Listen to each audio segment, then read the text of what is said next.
here. If you like my channel, subscribe and thank you for watching. Today we're going to be making Oreo cake.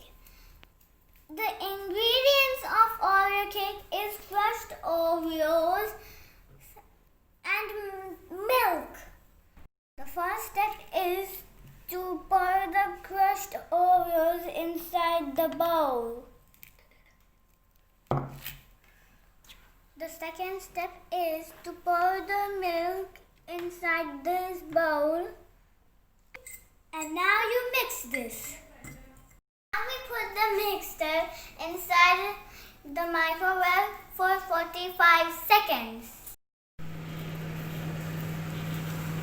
Now we dip the fork inside the cake to see it's ready.